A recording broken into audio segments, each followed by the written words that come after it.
Iran যুদ্ধ থেকে পালানোর পথ খুঁজছে ইসরায়েল। দীর্ঘমেয়াদী যুদ্ধ চায় না তেল আবিব। শিগগিরই ওয়াশিংটনের সঙ্গে আলোচনায় বসার তাগিদ ইসরায়েলের পররাষ্ট্রমন্ত্রী।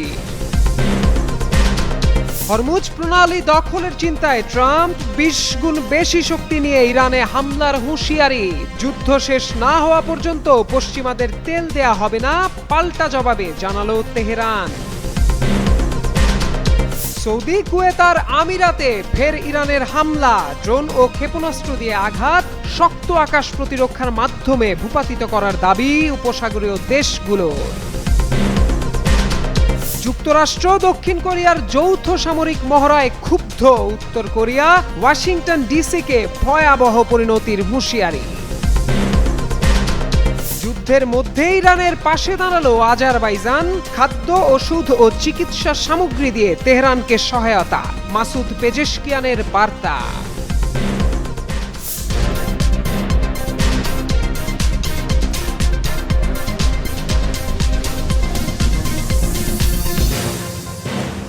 ইসরায়েল ও যুক্তরাষ্ট্রের হামলায় ইরানের পূর্বতন সর্বোচ্চ নেতা আয়াতুল্লাহ আলী খামেনির মৃত্যুর পর নতুন সর্বোচ্চ নেতা হন তারই ছেলে আয়াতুল্লাহ মুস্তফা খামেনি। তিনি দায়িত্ব নেয়ার পর থেকেই হামলায় গতি বাড়িয়েছে তেহরান। ব্যবহার করছে আগের চেয়ে ভয়ঙ্কর ও বিধ্বংসী ক্ষেপণাস্ত্র। দফায় দফায় প্রতিশোধমূলক হামলা চালিয়ে যাচ্ছে ইসরায়েলে। এরই প্রেক্ষিতে এবার যুদ্ধ থেকে পিছু হটার ভাবনা তেল আবিবের। মঙ্গলবার ইসরায়েলি পররাষ্ট্রমন্ত্রী গিডিয়ন সার বলেছেন, ইসরায়েল ইরানের সঙ্গে অনন্তকাল ব্যাপী যুদ্ধে জড়িয়ে থাকতে চায় না। তিনি আরো বলেন, এই সংঘাত কখন শেষ করা হবে সে বিষয়ে তারা যুক্তরাষ্ট্রের সঙ্গে সমন্বয় করবে। জেরুজালেমে সাংবাদিকদের গিডিয়ন বলেন, যখন ইসরায়েল মনে করবে এটি যুদ্ধ বন্ধ করার সঠিক সময়, তখন মিত্র ওয়াশিংটন ডিসির সঙ্গে এই বিষয়ে আলোচনায় বসবে তেল আবিব। পাল্টাপাল্টি হামলায় ভয়াবহ মধ্যপ্রাচ্যের যুদ্ধ পরিস্থিতি। মার্কিন প্রেসিডেন্টের হুঁশিয়ারিকে বৃদ্ধাঙ্গুলি দেখিয়ে এরই মধ্যে নতুন শাসকের নাম ঘোষণা করেছে তেহরান। আয়াতুল্লাহ আলী খামেনি পুত্র মুজদাবা খামেনিকে দেশের সর্বোচ্চ ধর্মীয় নেতা নির্বাচিত করায় ক্ষোভ ঝেড়েছেন ডোনাল্ড ট্রাম্প। তবে নতুন এই নেতাকে সমর্থন দিয়ে অভিনন্দন জানিয়েছে চীন, রাশিয়া। এমতো অবস্থায় যুদ্ধ বন্ধের প্রশ্নে আইআরজিসির স্পষ্ট ঘোষণা, যে কোনো মূল্যে যুদ্ধ চলমান থাকবে। এদিকে ইরানের সঙ্গে চলমান যুদ্ধ দ্রুত শেষ করার দিকে নজর রাখার কথা জানিয়েছেন যুক্তরাষ্ট্রের প্রেসিডেন্ট ডোনাল্ড ট্রাম্প। একই সঙ্গে তার কিছু উপদেষ্টা ব্যক্তিগতভাবে তাকে একটি সেফ এক্সিট খুঁজে দেখার পরামর্শ দিয়েছেন। কারণ তেলের দাম দ্রুত বাড়ছে ও দীর্ঘস্থায়ী সংঘাত রাজনৈতিক প্রতিক্রিয়া সৃষ্টি করতে পারে এমন উদ্বেগও রয়েছে। 9 মার্চ ফ্লোরিডায় সাংবাদিকদের সঙ্গে কথা বলার সময় ট্রাম্প বলেন, সামরিক অভিযানের অধিকাংশ লক্ষ্য ইতিমধ্যে অর্জিত হয়েছে। তিনি যোগ করেন, চলমান যুদ্ধ শিগগিরই শেষ হয়ে যাবে, তবে ইরানের চলমান সামরিক হামলা কখন শেষ হবে সে বিষয়ে কোনো নির্দিষ্ট সময়সীমা উল্লেখ করেননি। ইরানের জনগণ যারা বর্তমান শাসনের বিরুদ্ধে বিদ্রোহ করেছেন তাদের সহায়তা প্রসঙ্গে প্রশ্ন করা হলে ট্রাম্পের বক্তব্যে বোঝা যায় তিনি দ্রুত যুদ্ধের সমাপ্তি চান। নেতৃত্ব পরিবর্তনের জন্য চাপ অব্যাহত রাখার ব্যাপারে ততটা আগ্রহী নন। ট্রাম্প বলেন, আমরা এমন একটি ব্যবস্থা চাই যা বহু বছরের শান্তির পথ খুলে দিতে পারে। আর যদি তা সম্ভব না হয় তাহলে এখনই বিষয়টা শেষ করে ফেলা ভালো। তিনি আরো বলেন, ইরানের নতুন সর্বোচ্চ নেতা হিসেবে নিহত আয়াতুল্লাহ আলী খামেনির ছেলে আয়াতুল্লাহ মুজতবা খামেনিকে নিয়োগ করায় তিনি হতাশ হয়েছেন। তার মতে এই সিদ্ধান্ত ইঙ্গিত দেয় তেহরান পিছু হটতে রাজি নয়।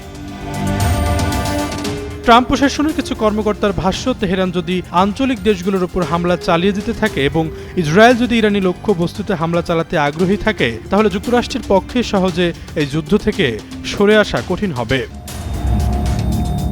ট্রাম্প বলেন, ইরান যদি হরমুজ প্রণালীর মাধ্যমে তেলের প্রবাহ বাধাগ্রস্ত করতে থাকে তাহলে তিনি ইরানের বিরুদ্ধে হামলা চালিয়ে দিতে প্রস্তুত। এই পানিপথ বিশ্বের অন্যতম গুরুত্বপূর্ণ তেল পরিবহন পথ। প্রশাসনের এক জ্যেষ্ঠ কর্মকর্তা বলেন, যুক্তরাষ্ট্রের সামরিক সুবিধা থাকা অবস্থায় ট্রাম্প সন্তোষজনকভাবে বিজয় দাবি করতে না পারা পর্যন্ত যুদ্ধ বন্ধ করবেন না। পরিচিত সূত্রগুলোর মতে যুক্তরাষ্ট্র ও ইসরায়েলের অবিরাম যৌথ সামরিক হামলার পরও তেহরান কেন আত্মসমর্পণ করছে না তা নিয়ে ট্রাম্পের মাঝে মাঝে বিস্মিত হয়েছেন। মধ্যপ্রাচ্যের 3 দেশে আবারও হামলা চালিয়েছে ইরান। এসব হামলায় ড্রোন ও ক্ষেপণাস্ত্র ব্যবহার করা হয়েছে। মঙ্গলবার আল জাজিরার এক প্রতিবেদনে এই তথ্য জানানো হয়েছে। প্রতিবেদনে বলা হয়েছে, মঙ্গলবার ভোরে সৌদি আরব, কুয়েত ও সংযুক্ত আরব আমিরাতের দিকে ড্রোন ও ক্ষেপণাস্ত্র ছুড়েছে ইরান। সংশ্লিষ্ট দেশগুলোর কর্তৃপক্ষ এ তথ্য জানিয়েছে। সৌদি আরবের প্রতিরক্ষা মন্ত্রণালয় জানিয়েছে, দেশের তেল সমৃদ্ধ পূর্বাঞ্চলীয় প্রদেশের আকাশে 2টি ড্রোন শনাক্ত করা হয়েছে। এসব ড্রোন আকাশ প্রতিরক্ষা ব্যবস্থা ধ্বংস করে দিয়েছে। কুয়েতের কর্তৃপক্ষ জানিয়েছে, দেশটির উত্তর ও দক্ষিণাঞ্চলের বিভিন্ন স্থাপনাকে লক্ষ্য করে 6টি ড্রোন ছোড়া করা হয়েছে।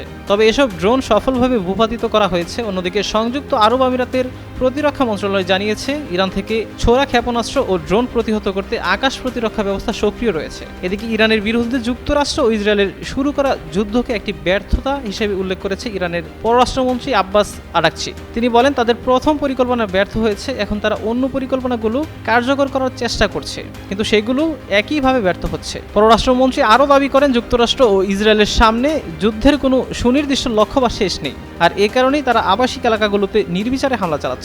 ইরানি পররাষ্ট্রমন্ত্রী বলেন, ইরানের জ্বালানি অবকাঠামোতে হামলা চালিয়ে তারা বিশ্ববাজারে তেলের দাম আকাশচুম্বী করে তুলেছে। আরাকচি বলেন, আমি দেখছি না যে তারা কোনো যৌক্তিক লক্ষ্য অনুসরণ করছে। শুরুতে তারা তাদের উদ্দেশ্য অর্জনে ব্যর্থ হয়েছিল, এখন 10 দিন পার হওয়ার পর আমার মনে হয় তারা পুরোপুরি লক্ষ্যহীন হয়ে পড়েছে। যুক্তরাষ্ট্র ও দক্ষিণ কোরিয়ার যৌথ সামরিক মহড়াকে কেন্দ্র করে এবার কঠোর হুঁশিয়ারি দিয়েছে উত্তর কোরিয়া। পিয়ংইয়ং বলছে, এই মহড়া আঞ্চলিক স্থিতিশীলতাকে মারাত্মকভাবে বিপন্ন করছে এবং এর পরিণতি হতে পারে মারাত্মক ভয়াবহ। উত্তর কোরিয়ার রাষ্ট্রীয় বার্তা সংস্থা কেসিএন জানিয়েছে, দেশটির নেতা কিম জং উনের বোন কিম ইয়ো জং মঙ্গলবার এক বিবৃতিতে বলেন, কোরীয় উপদ্বীপে শত্রুপক্ষের সামরিক শক্তি বৃদ্ধি সার্বভৌমত্ব ও নিরাপত্তার জন্য গুরুতর হুমকি। এমন পদক্ষেপ অকল্পনীয় পরিণতি ডেকে আনতে পারে বলেও সতর্ক করেন তিনি। এর আগে সোমবার শুরু হয় যুক্তরাষ্ট্র ও দক্ষিণ কোরিয়ার 10 দিন ব্যাপী যৌথ সামরিক মহড়া ফ্রিডম শিল্ড। এতে অংশ নিচ্ছেন প্রায় 18,000 সেনা সদস্য। ওয়াশিংটনের দাবি, এই মহড়ার লক্ষ্য জোটের সমন্বিত প্রতিরক্ষা সক্ষমতা আরও শক্তিশালী করা। তবে পিয়ংইয়ং বলছে, তথাকথিত প্রতিরক্ষামূলক এই মহড়া আসলে উত্তেজনা বাড়ানোরই আরেকটি পদক্ষেপ। ফলে পরিস্থিতি ঘিরে কোরীয় উপদ্বীপে আবারও অস্থিরতার আশঙ্কা দেখা দিয়েছে। ইরানের বিরুদ্ধে চলমান যুক্তরাষ্ট্র ও ইসরায়েলের যুদ্ধ পরিস্থিতির মধ্যে তেহরানে মানবিক সহায়তা পাঠানোর নির্দেশ দিয়েছে আজারবাইজানের প্রেসিডেন্ট ইলহাম আলিয়েভ। মঙ্গলবার আজারবাইজানের রাষ্ট্রীয় বার্তা সংস্থা এপিএ এই তথ্য জানিয়েছে। আজারবাইজানে পাঠানো এই সহায়তার মধ্যে রয়েছে 10 টন আটা, 6 টন চাল, 2.4 টন চিনি, 4 টনের বেশি পানি, 600 কেজি চা এবং প্রায় 200 টন ওষুধ ও চিকিৎসা সামগ্রী। সম্প্রতি একটি ড্রোন হামলাকে কেন্দ্র করে আজারবাইজান ও ইরানের মধ্যে সীমান্তে যান চলাচল সাময়িক ব্যাহত হয়েছিল। ওই ড্রোন হামলায় আজারবাইজানের নাকচিভান ছিটমহলে 4 জন আহত হয়েছিলেন। পরে এই হামলাকে কেন্দ্র করে সীমান্ত পথগুলো বন্ধ করে দেওয়া হয়। তবে সোমবার আজারবাইজান জানিয়েছে, তারা ইরানের সঙ্গে সব ধরনের পণ্যবাহী যান চলাচলের জন্য সীমান্ত খুলে দিয়েছে।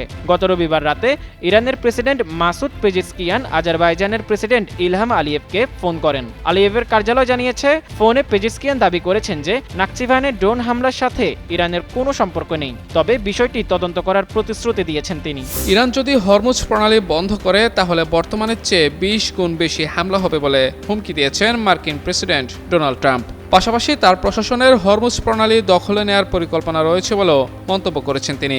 তবে এতে বিচলিত না হয়ে বরং পাল্টা হুঁশিয়ারি দিয়েছে তেহরান। ট্রাম্পের হুমকি সম্বলিত একটি সোশ্যাল মিডিয়া পোস্টের কড়া জবাব দিয়েছেন ইরানের সুপ্রিম ন্যাশনাল সিকিউরিটি কাউন্সিলের সচিব আলী লারিজানি। ট্রাম্পকে উদ্দেশ্য করে লারিজানি সোশ্যাল মিডিয়া প্ল্যাটফর্ম এক্সে এক পোস্টে বলেন, ইরানের জনগণ আপনার খালি হুমকিকে ভয় পায় না। তিনি আরো বলেন, আপনার চেয়েও শক্তিশালীরা ইরানিদের নির্মূল করতে ব্যর্থ হয়েছে, তাই সাবধানে থাকুন, পরে আপনারাই যেন ধ্বংস হয়ে না যান। এর আগে হরমুজ প্রণালীতে মার্কিন নৌবাহিনীকে মোকাবেলা করার জন্য ইরান অপেক্ষা করছে বলে জানিয়েছেন আইআরজিসির মুখপাত্র মেজর জেনারেল আলী মোহাম্মদ নাইনি। তিনি জানান, যতদিন যুক্তরাষ্ট্র ইসরায়েলের সঙ্গে ইরানের যুদ্ধ শেষ না হচ্ছে, ততদিন হরমুজ প্রণালী দিয়ে 1 লিটার তেলও পশ্চিমা বিশ্বে যাবে না।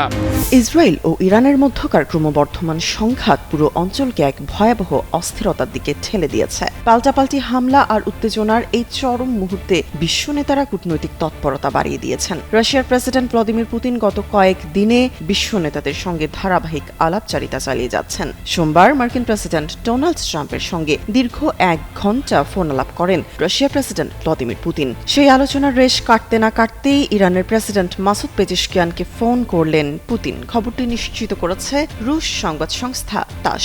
মঙ্গলবার ক্রেমলিনের বরাত দিয়ে সংস্থাটি জানায়, ইরানের প্রেসিডেন্টের সঙ্গে পুতিনের এই আলাপ ছিল মূলত ধারাবাহিক আলোচনার দ্বিতীয় ধাপ। তার সঙ্গে দীর্ঘ আলাপে দ্রুত উত্তেজনা প্রশমন ও রাজনৈতিক উপায়ে সমস্যা সমাধানের আহ্বান জানিয়েছেন পুতিন। এর আগে গত 6 মার্চ তাদের মধ্যে ফোন আলাপ হয়েছিল, যখন পুতিন পারস্য উপসাগরীয় দেশগুলোর নেতাদের সঙ্গে ধারাবাহিক আলোচনা শেষ করেন। এরপর 9 মার্চ পুতিন মার্কিন প্রেসিডেন্ট ডোনাল্ড ট্রাম্পের সঙ্গেও ফোনে কথা বলেন। বিবৃতি অনুযায়ী অনুযায়ী মঙ্গলবারের ফোন আলাপে ইরানের বিরুদ্ধে ইসরায়েল ও যুক্তরাষ্ট্রের আগ্রাসনের প্রেক্ষাপটে মধ্যপ্রাচ্যের পরিস্থিতি নিয়ে পুনরায় আলোচনা করা হয়েছে। এরপরই ট্রাম্প বলেছিলেন শিগগিরই যুদ্ধ শেষ হয়ে যাচ্ছে।